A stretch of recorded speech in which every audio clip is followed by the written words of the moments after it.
어제 MRI 판독지를 들고 온 67세 박정혜 씨가 제게 물었습니다. 선생님, 저 알츠하이머 아니래요? 그런데 왜 자꾸 깜빡하죠? 지금 이 순간 여러분의 뇌 속에서는 머리카락보다 가는 수백만 개의 미세 혈관이 산소와 영양을 실어 나르고 있습니다. 안녕하세요. 심장내과 전문의 이동욱입니다. 제가 23년간 환자분들을 진료하면서 발견한 사실 하나를 말씀드리겠습니다. 치매 환자 10명 중 3명은 뇌세포가 아니라 혈관에서 시작됩니다. 그런데 문제는 당신이 모르는 사이에 이미 시작되었을 수 있다는 겁니다. 62세 최승민 씨. 10년 동안 매일 고혈압 약을 드셨습니다. 병원에서 약 잘 드세요? 라고 물으면 네 라고 대답하셨죠. 하지만 단 한 번도 집에서 혈압을 재본 적이 없었어요. 약을 먹으면 혈압이 조절되는 줄 알았습니다. 작년 딸이 엄마가 길을 자꾸 헷갈려 한다며 데려왔을 때 MRI를 찍었습니다. 뇌 전체에 수십 개의 작은 경색 흔적. 백질은 하얗게 변해 있었고 곳곳에 피놀처럼 뚫린 열공들. 10년 동안 당신 몸이 보낸 신호를 아무도 듣지 않았던 겁니다. 반대로 58세 한영수 씨. 6개월 전 제게 왔을 때 이미 MRI에서 백질 고신호가 보였어요. 하지만 한 씨는 달랐습니다. 매일 아침 일어나자마자 혈압을 재서 메모했고 국물은 절반만 마셨고 코골이 치료를 시작했습니다. 3개월 후 재검사. 새로운 병변은 단 하나도 생기지 않았습니다. 뇌는 멈췄습니다. 더 나빠지지 않았어요. 혈관을 지켰더니 뇌가 지켜진 겁니다. 자, 지금부터 질문 3개 드리겠습니다. 솔직하게 대답해 보세요. 첫 번째, 당신의 지난주 평균 혈압 지금 말할 수 있나요? 두 번째, LDL 콜레스테롤 수치 언제 마지막으로 확인했나요? 세 번째, 밤에 당신이 코를 고는지 숨이 멎는지 파트너에게 물어본 적 있나요? 3개 다 모른다면 당신의 뇌는 지금 이 순간에도 조용히 혈관이 막히고 있을 수 있습니다. 3개 중 하나라도 안다면 오늘 영상을 끝까지 보세요. 나머지 둘을 어떻게 관리할지 알려드리겠습니다. 지금 당장 휴대폰 메모장을 여세요. 화면을 멈추고 메모장을 켜세요. 3개의 칸을 만드세요. 첫 번째 칸, 혈압이라고 쓰세요. 두 번째 칸, LDL이라고 쓰세요. 세 번째 칸, 수면이라고 쓰세요. 이 영상이 끝나면 각 칸에 당신이 내일 아침부터 할 행동을 하나씩 적을 겁니다. 이 3가지만 2주 동안 기록해도 혈관성 치매 위험이 70% 줄어듭니다. 3개월 꾸준히 하면 뇌 MRI에서 새로운 병변이 생기지 않습니다. 오늘 끝까지 보시면 3가지가 손에 남습니다. 첫째, 5분이면 끝나는 집에서 자가 체크 3가지. 아침 혈압 재는 법, 수면 무호흡 확인하는 법, 당신의 뇌가 보내는 미세한 신호 읽는 법. 둘째, 병원 가서 꼭 받아야 할 검사 4가지. 비싸고 불필요한 건 빼고 정말 필요한 것만 골랐습니다. 기본 혈액 검사, 경동맥 초음파, 안저 촬영, 혈관 탄력도 검사. 셋째, 하루 5분 루틴. 아침 혈압 1분, 소금 반으로 줄이기 1분, 식후 걷기 2분, 수면 루틴 1분. 이게 전부입니다. 그리고 마지막으로 제가 23년간 환자들에게만 알려주던 30일, 60일, 90일 로드맵을 오늘 처음 공개합니다. 이 로드맵대로만 따라오시면 3개월 후 당신의 숫자가 바뀝니다. 잠깐, 혹시 이런 적 있으세요? 주차장에서 내 차가 어디 있는지 찾는데 5분 넘게 걸린다. 마트 가서 뭘 사려고 했는지 자꾸 까먹는다. 계단 2층만 올라가도 숨이 차다. 요리하면서 전화 받기가 어렵다. 아침에 일어나면 입이 바짝 마른다. 오후만 되면 이유 없이 졸음이 쏟아진다. 이 중 3개 이상 해당된다면 지금 당장 이 영상을 멈추지 마세요. 당신의 뇌가 보내는 신호일 수 있습니다. 저 5세 정밀한 씨는 2년 전부터 주차장에서 차를 쳤는데 시간이 오래 걸렸습니다. 나이 들면 다 그렇지 뭐 하고 넘겼어요. 작년에 딸이 강권에서 병원에 왔을 때 MRI에서 양쪽 대뇌 백질이 하얗게 변해 있었습니다. 이미 늦었습니다. 하지만 여기 희망이 있습니다. 알츠하이머는 현재까지 진행을 완전히 막을 방법이 없습니다. 하지만 혈관성 치매는 다릅니다. 원인을 조절하면 멈출 수 있어요. 고혈압을 잡고, 당뇨병을 관리하고, 수면 무호흡을 치료하고, 담배를 끊고 매일 10분만 걸어도 더 이상 나빠지지 않습니다. 왜 혈관일까요? 당신의 뇌를 거대한 도시라고 상상해 보세요. 신경세포는 건물이고 혈관은 도로입니다.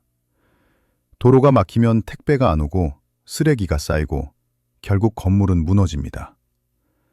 뇌도 똑같습니다. 뇌에는 신경혈관단이라는 시스템이 있습니다. 신경세포, 혈관, 교세포가 한 팀입니다. 혈관이 산소를 가져오고 신경세포가 생각하고 교세포가 서포트하고 밤에 깊은 잠을 자면 글림프 경로가 쓰레기를 청소합니다. 이 팀워크가 무너지는 순간 뇌는 소리 없이 무너지기 시작합니다. 그런데 여러분의 혈압이 오랫동안 높게 유지되면 어떤 일이 벌어질까요? 혈관 벽이 점점 두꺼워지고 딱딱해집니다. 마치 오래된 고무호스가 탄력을 잃고 굳어지는 것처럼요. 혈당이 높으면 혈액이 끈적끈적해져서 미세혈관을 막습니다. LDL 콜레스테롤이 높으면 혈관벽에 기름때가 쌓여서 혈류를 방해하죠. 이렇게 되면 뇌 MRI에서 특정한 소견들이 나타나기 시작합니다. 백질 고신호, 열공성 경색, 미세 출혈. 이런 의학 용어들이 낯설게 느껴지시죠? 쉽게 설명해 드리겠습니다. 백질고 신호는 뇌 고속도로에 교통체증이 생긴 겁니다. 신호가 제대로 전달되지 않으니까 처리 속도가 느려져요.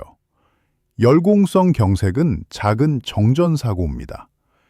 미세혈관이 완전히 막혀서 그 부분의 뇌세포들이 죽은 거예요. 미세출혈은 배관에 생긴 핀홀 누수입니다. 혈관벽이 약해져서 피가 조금씩 새는 거죠. 여기서 중요한 건 이런 변화들이 한두 개일 때는 증상이 거의 없다는 겁니다. 뇌는 놀라운 보상 능력을 가지고 있어서 일부가 손상되어도 다른 부분이 그 기능을 대신 수행하거든요. 그래서 사람들은 나는 멀쩡한데 라고 생각합니다. 하지만 이런 작은 손상들이 뇌 전체에 퍼지기 시작하면 어느 순간 보상 능력의 한계를 넘어서게 됩니다. 그때부터 증상이 나타나기 시작하는데 가장 먼저 무너지는 건 대개 세 가지입니다. 처리 속도, 주의력, 그리고 실행 기능입니다. 지난달 제가 진료한 64세 강태호 씨의 경우를 말씀드릴게요. 강 씨는 평생 자동차 정비소를 운영하셨는데 최근 들어 부품 주문을 자꾸 잊어버리고 예전에는 눈 감고도 하던 수리가 시간이 오래 걸린다고 하셨어요. 말은 또렷한데 손이 예전 같지 않아요. 라고 하시더라고요. 검사 결과 강 씨의 혈압은 평균 160에 95였어요. 10년 넘게 이 정도 수준이었다고 합니다. 약을 드시긴 했는데 집에서 혈압을 재본 적이 없어서 약이 잘 듣고 있는지 확인을 안 하신 거죠. MRI에서는 양쪽 대뇌 백질에 광범위한 백질 고신호와 함께 여러 개의 열공성 경색이 관찰되었습니다. 여포인 5. 여기에 수면 문제가 겹치면 상황은 더 심각해집니다. 부인께서 남편이 밤에 숨을 멈추는 것 같아서 깨워야 할 때가 있다고 하셨어요. 전형적인 수면 무호흡 증상이었습니다. 수면 무호흡은 밤새 뇌의 산소 공급을 방해할 뿐만 아니라 뇌의 청소 시스템인 글림프 경로의 작동을 막습니다. 이제 집에서 바로 할 수 있는 자가진단 3가지를 말씀드리겠습니다. 이건 진단을 대신하는 게 아니라 병원에 가야 할지 말지를 판단하는 선별 도구입니다. 첫 번째, 아침 혈압 기록입니다. 지금 당장 약국이나 온라인에서 가정용 혈압계를 하나 사세요. 손목형보다는 팔뚝에 감는 상완 커프형을 권장합니다.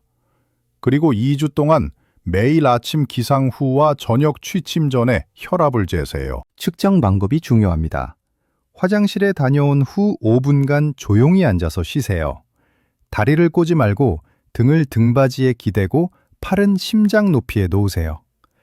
그 상태에서 2번 재서 평균을 냅니다. 이렇게 2주간 측정한 값들의 평균이 여러분의 진짜 혈압입니다. 왜 2주일까요? 혈압은 하루에도 수십 번 변합니다. 스트레스를 받으면 올라가고 쉬면 내려가고 음식을 먹으면 변하고 잠을 자면 또 달라집니다. 그래서 한두 번 재는 건 의미가 없어요.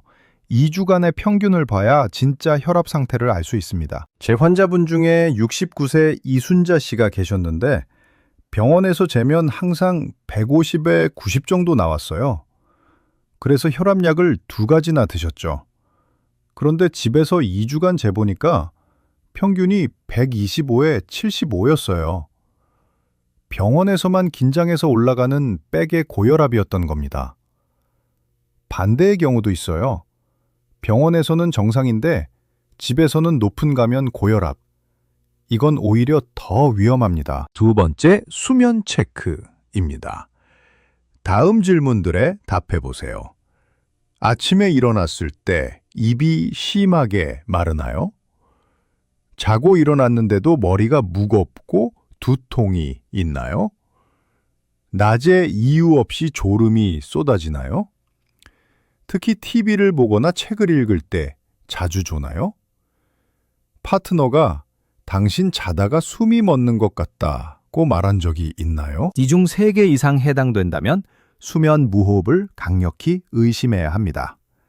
작년에 제가 진료한 61세 박철수 씨는 20년 넘게 코를 골았는데 나이 들면 다 그런 거 아니냐며 대수롭지 않게 생각했어요. 부인이 밤마다 잠을 설쳐서 병원에 왔는데 수면 다원 검사 결과 시간당 45회의 무호흡이 관찰되었습니다. 시간당 45회라는 건 밤새 뇌에 산소가 제대로 공급되지 않는다는 뜻이에요. 이런 상태가 20년간 지속되었으니 뇌혈관이 견딜 수 있었겠어요? MRI에서는 당연히 광범위한 백질 변성이 관찰되었습니다. 다행히 양압기 치료를 시작하고 3개월 후 낮 졸음이 확 줄었고 집중력도 많이 회복되었다고 하셨어요. 수면 무호흡은 혈관성 치매의 숨은 주범입니다. 밤마다 혈압을 급격히 올리고 뇌에 산소를 제대로 공급하지 못하게 하고 글림프 경로의 청소 기능을 방해합니다. 심지어 혈당 조절도 어렵게 만들어요. 수면 무호흡이 있는 사람은 당뇨병 발생 위험이 2배 이상 높다는 연구 결과도 있습니다. 3번째, 보행과 집중력의 미세한 변화를 관찰하세요. 거창한 테스트가 필요한 게 아닙니다. 일상에서 느끼는 작은 변화들을 주의 깊게 보는 겁니다. 주차장에서 차를 찾는데 예전보다 시간이 오래 걸리나요? 마트에서 장을 보는데 사려던 물건을 자꾸 빠뜨리나요? 계단 2층을 올라가는데 예전보다 숨이 차나요? 2가지 일을 동시에 하는 게 어려워졌나요? 예를 들어 요리하면서 전화 받기, 걸으면서 이야기하기 같은 것들 말이에요. 쉑 메타, 특히 보행 속도의 변화는 중요한 신호입니다. 최근 연구에 따르면 보행 속도가 초당 0.1m 느려질 때마다 치매 위험이 12% 증가한다고 합니다. 나이 들면 당연히 느려지는 거 아니냐고 생각하실 수 있는데 정상적인 노화와 병적인 변화는 다릅니다. 지난 2월에 제가 진료한 66세 윤미숙 씨는 딸이 데려왔는데 엄마가 예전에는 저보다 빨리 걸으셨는데 요즘은 제가 계속 기다려야 해요 라고 하더라고요. 윤 씨 본인은 나는 괜찮은데 애들이 호들갑이야 라고 하셨지만 검사 결과는 달랐습니다. MRI에서 다발성 열공성 경색과 함께 심한 백질 변성이 관찰되었고 신경인지 검사에서도 실행 기능과 처리 속도 저하가 확인되었어요. 여기서 중요한 포인트는 이런 변화들이 갑자기 심해졌다면 즉시 병원에 가야 한다는 겁니다. 하지만 서서히 몇 달에서 몇 년에 걸쳐 변한다면 혈관성 문제를 의심해야 합니다. 그리고 다행히도 이건 조절이 가능합니다. 자, 여기까지 3가지 자가진단을 말씀드렸습니다. 아침 혈압 2주간 기록, 수면 문제 체크, 보행과 집중력 변화 관찰. 이 중 하나라도 문제가 의심된다면 다음 단계로 넘어가야 합니다. 바로 병원에서 받을 검사들입니다. 섹스, 재건. 그런데 여기서 조심해야 할 게 있어요. 무작정 비싼 검사를 다 받는 건 과잉 검사입니다. 필요한 것만 정확하게 받아야 해요. 제가 23년간의 경험을 바탕으로 꼭 필요한 4가지만 추려드리겠습니다. 첫 번째, 기본 혈액 검사와 심전도입니다. 여기서 확인해야 할 핵심 수치는 5가지예요. LDL 콜레스테롤, 공복 혈당, 당화 혈색소, 그리고 심전도에서 심방세동 여부입니다. LDL 콜레스테롤은 혈관벽에 쌓이는 나쁜 콜레스테롤입니다. 일반적으로 130mg/dl 이하를 목표로 하지만 이미 뇌경색이나 심근경색을 겪었다면 70mg/dl 이하로 더 적극적으로 관리해야 합니다. 제 환자분들 중에는 콜레스테롤은 기름진 음식만 안 먹으면 되는 거 아니에요? 라고 물으시는 분들이 많은데 체내에서 생성되는 콜레스테롤이 음식으로 섭취하는 것보다 훨씬 많습니다. 그래서 식이 조절만으로는 부족한 경우가 많고 스타틴 계열 약물이 필요합니다. 당화 혈색소는 지난 2-3개월간의 평균 혈당을 보여주는 지표입니다. 5.7% 미만이 정상, 5.7 탑을 6.4%는 당뇨병 전 단계, 6.5% 이상이면 당뇨병으로 진단합니다. 그런데 여기서 중요한 건 당뇨병 전 단계부터 이미 혈관 손상이 시작된다는 겁니다. 심전도에서는 특히 심방세동을 확인해야 합니다. 심방세동이 있으면 심장에서 혈전이 생겨서 뇌로 날아갈 위험이 5배 이상 높아집니다. 이건 시민성 뇌경색이라고 해서 한번 발생하면 범위가 넓고 후유증도 심각합니다. 심방세동은 증상이 없는 경우도 많아서 정기적인 심전도 검사가 중요해요. 두 번째, 경동맥 초음파입니다. 목 양쪽의 경동맥을 초음파로 보는 검사예요. 경동맥은 뇌로 가는 혈액의 80%를 공급하는 중요한 혈관입니다. 이 혈관의 상태를 보면 전신 혈관 건강의 힌트를 얻을 수 있어요. 경동맥 초음파에서 확인하는 건 2가지입니다. 내중막 두께와 플라크의 유무. 내중막 두께가 1mm 이상이면 동맥경화가 진행되고 있다는 신호입니다. 플라크는 혈관 벽에 쌓인 콜레스테롤 덩어리인데 이게 떨어져 나가면 뇌로 날아가서 혈관을 막을 수 있어요. 경동맥 초음파에서 확인하는 건 2가지입니다. 내중막 두께와 플라크의 유무. 내중막 두께가 10mm 이상이면 동맥경화가 진행되고 있다는 신호입니다. 플라크는 혈관 벽에 쌓인 콜레스테롤 덩어리인데 이게 떨어져 나가면 뇌로 날아가서 혈관을 막을 수 있어요. 경동맥 초음파의 가장 큰 장점은 비침습적이고 방사선 노출이 없고 비교적 저렴하다는 겁니다.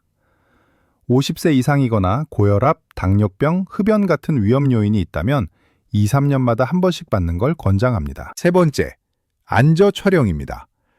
눈 뒤쪽의 망막 혈관을 촬영하는 검사예요.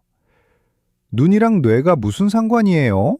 라고 물으실 수 있는데 망막 혈관은 뇌 미세혈관의 창문입니다. 망막 혈관을 보면 뇌 속 미세혈관의 상태를 간접적으로 알 수 있어요. 안저 촬영에서 보는 건 혈관의 굵기, 교차 부위의 변화, 출혈이나 삼출물의 유무 등입니다.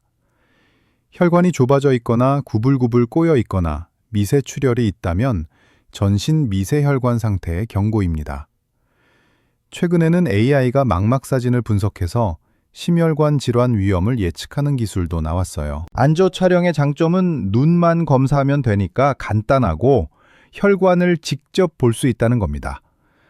당뇨병이나 고혈압이 있다면 최소 1년에 한 번은 받아야 하고 이상소견이 있다면 더 자주 추적 관찰이 필요합니다. 네 번째, ABI 검사와 맥파 전달 속도입니다. ABI는 팔목, 발목 혈압 지수라는 뜻이에요. 팔과 발목의 혈압을 동시에 재서 비교하는 검사입니다.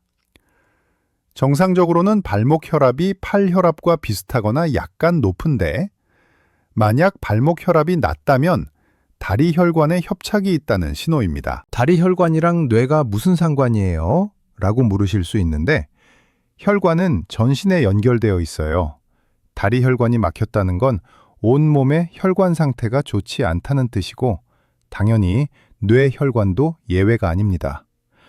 실제로 말초동맥 질환이 있는 사람은 뇌졸중 위험이 3배 이상 높다는 연구 결과가 있어요. 맥파 전달 속도는 혈관의 탄력성을 보는 검사입니다.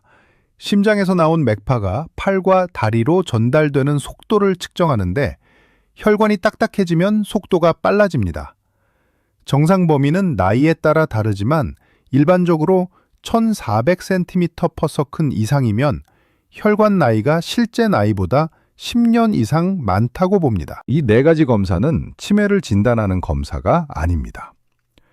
혈관 상태를 평가해서 치매로 가는 길을 차단하는 검사예요.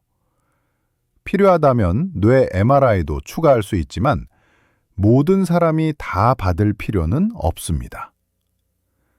증상이 있거나 위험도가 높거나 다른 검사에서 이상 소견이 있을 때 의사와 상의해서 결정하면 됩니다. 여기서 주의할 점이 있습니다. 검사 결과가 나쁘다고 해서 무조건 치매에 걸린다는 뜻은 아니에요. 반대로 결과가 정상이라고 해서 안심하고 생활 습관을 방치하면 안 됩니다. 검사는 현재 상태를 보여주는 스냅샷일 뿐이고 중요한 건 그 다음 행동임. 이제 가장 중요한 부분. 하루 5분으로 뇌 혈관을 지키는 실전 루틴을 말씀드리겠습니다. 복잡한 건 오래가지 않아요. 단순하고 명확하고 매일 할 수 있어야 합니다. 첫째, 아침 혈압 기록에 1분을 투자하세요. 매일 같은 시간에 앉아서 5분 쉬고 두 번 재서 평균을 기록합니다. 일주일 평균을 보면서 이번 주는 어땠나를 스스로 평가해 보세요. 숫자를 보는 습관이 생기면 자연스럽게 행동이 달라집니다. 둘째, 소금과 설탕을 줄이는 선택을 하루 한 번 하세요. 금지가 아니라 대체입니다. 국물은 절반만 드세요. 찌개나 국은 건더기 위주로 드시고 국물은 반만 마십니다. 젓갈이나 장아찌는 반 숟가락으로 줄여보세요. 가공육은 주 1틀 2회로 제한합니다. 소시지, 햄, 베이컨 같은 가공육은 나트륨이 엄청나게 높아요. 간식을 드실 때는 과자나 빵 대신 과일 한 조각이나 견과류 한 줌으로 바꿔보세요. 설탕이 듬뿍 든 커피보다는 아메리카노나 녹차를 선택하세요. 이런 작은 선택들이 하루에 한 번, 일주일에 7번, 한 달에 30번 쌓이면 혈압과 혈당이 달라집니다. 셋째, 식후 3분 걷기와 계단 이용입니다. 식사를 마치고 바로 의자에 앉아 있지 마세요. 3분만이라도 걸어보세요. 집안을 천천히 걷거나 베란다에 나가서 스트레칭하거나 설거지를 하는 것도 좋습니다. 식후 혈당 상승을 완만하게 만드는 가장 쉬운 방법이에요. 엘리베이터 대신 계단을 이용하세요. 처음에는 한 층만이라도 괜찮습니다. 무릎이 아프다면 평지 걷기로 대체하면 됩니다. 중요한 건 심장이 펌프질을 하게 만드는 거예요. 심장이 힘차게 뛰면 온몸의 혈액순환이 좋아지고 당연히 뇌로 가는 혈류도 개선됩니다. 넷째, 수면 루틴을 지키세요. 취침 희시간 전부터 준비를 시작합니다. 조명을 낮추고 스마트폰과 TV를 끄고 가벼운 스트레칭이나 독서로 몸을 이완시키세요. 매일 같은 시간에 자고 같은 시간에 일어나는 규칙을 만드세요. 코골이나 수면 무호흡이 의심된다면 꼭 병원에서 상담받으세요. 양압기 치료를 받는 게 번거롭게 느껴질 수 있는데 실제로 사용해본 환자분들은 대부분 진작 할 걸 그랬다고 하세요. 낮졸음이 사라지고 집중력이 회복되고 아침에 개운하게 일어날 수 있게 됩니다. 다섯째, 금연과 절주입니다. 담배는 협상의 여지가 없습니다. 하루 한 개비도 안 됩니다. 스트레스 받으면 어쩌냐고 물으시는데 담배가 스트레스를 줄여주는 게 아니라 니코틴 금단 증상을 일시적으로 해소하는 것뿐이에요. 금연하면 1년 안에 뇌졸중 위험이 절반으로 줄어듭니다. 술은 개인 상황에 따라 다르지만 일반적으로는 적을수록 좋습니다. 적정 음주량은 남성 하루 2잔, 여성 하루 1잔 이하인데 이미 고혈압이나 당뇨병이 있다면 더 엄격하게 제한해야 합니다. 주 2회 무알코올 데이를 만들어 보세요. 술 마시지 않는 날이 일주일에 이틀만 있어도 간과 혈관이 쉴 수 있는 시간이 생깁니다. 이 5가지 루틴은 서로 연결되어 있습니다. 혈압이 내려가면 수면의 질이 좋아지고, 수면이 좋아지면 다음 날 운동이 쉬워지고, 운동을 하면 혈당과 콜레스테롤이 개선되고, 그러면 혈압이 더 안정됩니다. 이게 바로 선순환입니다. 한 달 정도 지나면 여기에 가벼운 근력 운동을 추가해 보세요. 의자에 앉았다 일어서기, 벽을 밀어내기, 가벼운 덤벨 들기 같은 간단한 동작들이요. 근육은 우리 몸의 대사 엔진입니다. 근육량이 늘어나면 혈당을 더 많이 소비하고 기초 대사량이 올라가고 체중 관리가 쉬워집니다. 여기서 중요한 마인드셋 하나를 말씀드릴게요. 생활 습관 개선은 약과 경쟁하는 게 아니라 약을 도와주는 파트너입니다. 약을 끊고 싶어서 운동한다는 생각은 위험해요. 약이 필요한 상황이라면 약을 드시면서 동시에 생활 습관을 개선하는 겁니다. 그러면 약의 효과가 더 좋아지고 경우에 따라서는 약을 줄일 수도 있어요. 작년에 제가 진료한 63세 신재호 씨는 혈압약 3가지를 드셨는데 6개월간 체중을 5kg엔 줄이고 매일 30분씩 걷기를 실천했더니 약을 2가지로 줄일 수 있었어요. 약을 끊는 게 목표가 아니라 몸 상태를 개선하는 게 목표였던 거죠. 이제 30일, 60일, 90일 로드맵을 말씀드리겠습니다. 이건 제가 환자분들에게만 알려주던 방법인데 오늘 처음으로 공개합니다. 첫 30일은 기록과 루틴에 집중하세요. 아침 혈압, 수면 시간, 걸음 수만 꾸준히 적어도 패턴이 보입니다. 스마트폰 메모 앱이나 종이 수첩, 무엇이든 좋으니 매일 기록하세요. 기록을 하다 보면 나만의 패턴을 발견하게 됩니다. 혈압이 월요일에만 높네? 주말에 늦게 자서 그런 거예요. 목요일마다 걸음수가 적네? 그날 회식이 있어서 그런 거죠. 이렇게 패턴을 발견하면 무엇을 바꿔야 할지 보입니다. 이 시기에 소금과 당을 줄이는 선택을 하루 한 번씩 실천하세요. 완벽할 필요는 없어요. 일주일에 5번만 성공해도 훌륭합니다. 중요한 건 포기하지 않고 계속하는 거예요. 60일째는 숫자를 한 칸 움직이는 시기입니다. 체중과 허리 둘레를 재고 주 3회 10단 20분 걷기를 목표로 세우세요. 소금과 당을 줄이는 선택을 하루 1번에서 2번으로 늘려보세요. 이 시점에 병원에 가서 지난 2달간의 기록을 보여주며 상담하세요. 의사는 이런 환자를 정말 좋아합니다. 기록이 있으면 정확한 평가가 가능하고 맞춤형 치료 계획을 세울 수 있거든요. 약 조정이 필요한지, 검사 4가지 중 무엇을 먼저 할지 함께 결정할 수 있어요. 90일째는 재평가와 유지 전략을 세우는 시기입니다. 다시 혈액 검사를 해서 LDL 콜레스테롤, 당화 혈색소, 공복 혈당을 확인하세요. 혈압의 3개월 평균도 계산해 보세요. 필요하다면 경동맥 초음파나 안저 촬영 같은 추가 검사를 의사와 상의합니다. 수치가 개선되었다면 큰 축하를 받을 자격이 있습니다. 스스로를 칭찬하고 가족에게 자랑하세요. 그리고 지금까지의 루틴을 계속 유지하면 됩니다. 수치가 생각만큼 좋아지지 않았다면 좌절할 필요 없습니다. 몸은 기계가 아니에요. 개인차가 있고 예측 불가능한 요인들도 많습니다. 중요한 건 포기하지 않고 다시 궤도에 올리는 능력입니다. 무엇이 잘 안 되었는지 점검하고 조금 더 현실적인 목표를 세워보세요. 제가 진료한 70세 안태식 씨는 3개월 동안 열심히 관리했는데 당화 혈색소가 0.1%밖에 안 떨어졌어요. 실망하셨지만 저는 이렇게 말씀드렸어요. 0.1%라도 떨어진 게 중요합니다. 계속 하셨으면 올랐을 수도 있어요. 6개월, 9개월 계속 하다 보니 결국 목표치까지 도달했습니다. 90일이 지나면 이제 루틴이, 습관이 됩니다. 의식적으로 노력하지 않아도 자연스럽게 되는 단계죠. 아침에 일어나면 자동으로 혈압을 재고, 식사할 때 자연스럽게 국물을 덜 마시고, 저녁이 되면 스마트폰을 멀리하게 됩니다. 이 단계까지 오면 이미 여러분은 혈관성 치매로부터 상당히 멀어진 겁니다. 여기서 혈관성 치매에 대한 오해 하나를 짚고 넘어가겠습니다. 혈관성 치매는 알츠하이머보다 덜 심각하다는 생각인데 이건 완전히 틀렸습니다.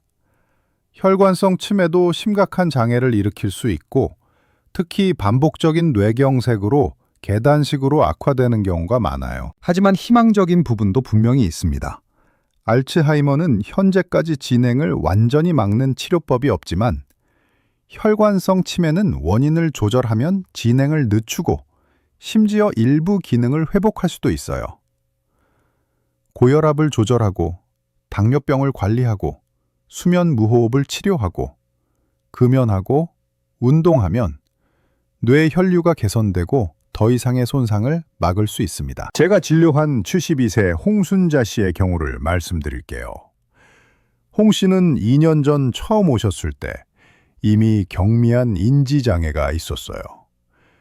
MRI에서 광범위한 백질 변성과 다발성 열공성 경색이 관찰되었고 신경인지 검사에서도 실행기능 저하가 확인되었습니다. 하지만 홍 씨는 정말 열심히 관리하셨어요. 혈압을 철저히 관리해서 평균 125에 75로 유지했고 당화 혈색소를 6.8%에서 5.9%까지 낮췄습니다. 수면 무호흡 치료를 시작했고 매일 30분씩 걷기를 실천했어요. 2년이 지난 지금 인지 기능은 더 이상 나빠지지 않았고 일부 영역에서는 오히려 개선되었습니다. 이게 바로 혈관성 치매 관리의 핵심입니다.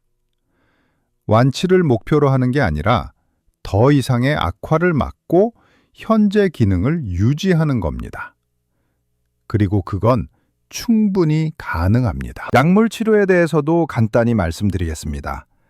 혈관성 치매 자체를 치료하는 특효약은 없지만 원인을 조절하는 약들은 많습니다. 혈압약, 당뇨약, 스타틴, 항혈소판제 등이 기본이고 심방세동이 있다면 항응고제도 필요합니다. 여기서 중요한 건 약물은 반드시 담당 의사와 상의해서 결정해야 한다는 겁니다. 같은 고혈압이라도 나이, 신장 기능, 다른 질환에 따라 적합한 약이 다릅니다. 인터넷에서 본 정보나 지인의 조언으로 임의로 약을 바꾸면 안 돼요. 내 환자분 중에 65세 이준호 씨는 지인이 그 약은 부작용이 심하다고 해서 임의로 약을 끊었다가 혈압이 180에 100까지 올라가서 응급실에 온 적이 있어요. 다행히 큰 사고는 없었지만 정말 위험한 상황이었습니다. 약의 부작용이 걱정되거나 불편하다면 의사에게 솔직하게 말씀하세요. 대안이 있는 경우가 많습니다. 같은 계열 내에서 다른 약으로 바꾸거나 용량을 조절하거나 복용 시간을 바꾸는 것만으로도 부작용을 줄일 수 있어요. 재활과 인지 훈련에 대해서도 말씀드리겠습니다. 이미 인지장애가 시작된 경우라면 약물 치료와 생활 습관 개선에 더해 인지 재활도 도움이 됩니다. 뇌는 놀라운 가소성을 가지고 있어서 적절한 자극을 주면 새로운 연결을 만들고 손상된 기능을 보완할 수 있어요. 인지재활은 전문가의 도움을 받는 게 좋지만 일상에서도 할 수 있는 것들이 많습니다. 책을 읽고 십자말 풀이를 하고 새로운 것을 배우고 사람들과 대화하는 것 모두가 뇌에 좋은 자극입니다. 특히 사회적 활동이 중요해요. 고립되면 인지 기능이 빠르게 떨어집니다. 제가 진료한 68세 김영철 씨는 은퇴 후 집에만 있으면서 인지 기능이 급격히 나빠졌어요. 그래서 동네 경로당에 나가시라고 권했더니 처음에는 나는 거기 안 어울려 라고 하셨어요. 하지만 부인이 설득해서 나가보니 비슷한 또래 친구들도 생기고 게이트볼도 배우고 월 1회 문어 활동도 참여하게 되셨대요. 6개월 후 재평가했을 때 인지 기능이 안정되었고 본인도 요즘 머리가 맑아진 것 같다고 하셨어요. 가족의 역할도 중요합니다. 환자 혼자서는 모든 걸 관리하기 어려워요. 약 복용을 챙기고 병원 예약을 잡고 식사를 준비하고 운동을 함께하는 가족의 지지가 필요합니다. 하지만 과도한 간섭은 오히려 역효과를 낼 수 있어요. 환자의 자율성을 존중하면서 필요한 부분만 도와주는 균형이 중요합니다. 제 환자분 중에 딸이 너무 열심히 챙기는 바람에 오히려 스트레스를 받으신 분이 계셨어요. 하루 종일 혈압재라 약 먹어라 운동해라 하니까 숨이 막혀요 라고 하시더라고요. 딸에게 조금 여유를 갖고 지켜보라고 조언했더니 오히려 환자분이 스스로 더 잘 관리하게 되셨어요. 마지막으로 정기적인 추적 관찰의 중요성을 강조하고 싶습니다. 한번 검사하고 끝이 아니에요.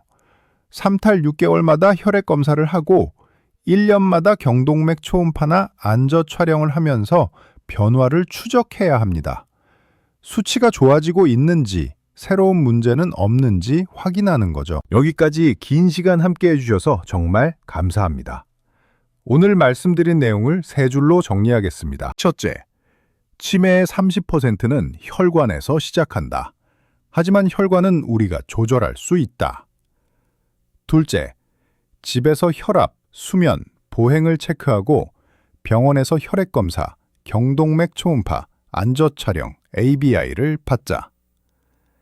셋째, 하루 5분 루틴을 30일, 60일, 90일 실천하면 뇌 혈관은 반드시 달라진다. 지금 휴대폰 메모장을 열어서 3가지를 적어주세요. 첫 번째 칸, 혈압. 내 아침 혈압 평균을 2주 동안 기록한다. 두 번째 칸, LDL. 다음 주 병원 예약을 잡고 혈액 검사를 받는다. 세 번째 칸, 수면. 오늘부터 취침 1시간 전 스마트폰을 끈다. 코골이가 심하면 수면 클리닉 상담을 잡는다. 이 세 줄이 쌓이면 여러분의 내일이 달라집니다. 뇌보다 먼저 혈관을 지키세요. 혈관이 건강하면 뇌도 건강합니다. 이 영상이 도움이 되셨다면 구독과 좋아요 부탁드립니다. 더 많은 분들이 이 정보를 접할 수 있도록 주변에도 공유해 주세요. 다음 영상에서는 수면 무호흡이 뇌의 청소 시스템인 글림프 경로를 어떻게 막는지 최신 연구 결과와 함께 자세히 풀어드리겠습니다. 시청해주셔서 감사합니다. 여러분의 건강한 오늘과 내일을 응원합니다.